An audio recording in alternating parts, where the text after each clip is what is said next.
Walang malaking mali sa'yo. Walang malaking kulang sa'yo. You don't have to be perfect to be beautiful. Kahit naman yung roses na maganda, may tinik din. Kahit naman yung magagaling na mga players, nagmimintis din. Kahit naman magandang tanawin, may basura, may dried leaves din.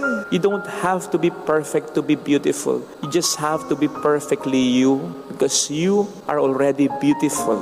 Yung mga kakulangan, kapintasan mo, bahagi yan ng kagandahan mo sapagkat minarapat ng Diyos na maging bahagi ito ng pagkatao. Again, no one is perfect. May mga kakulangan tayo. At yung kakulangan na yan, talagang dinesign ng Panginoon yan para kompletohin ka ng taong magmamahal sa iyo. Kung paanong kukompletohin mo rin ang kakulangan sa taong mamahalin mo. Pero hindi ibig sabihin, necessary dapat asawa mo. Tama namang iba yung pagmamahal ng isang asawa. Pero, kaya mo nasabi ang iba ang pagmamahal ng isang asawa, iba rin ang pagmamahal ng isang ina, ng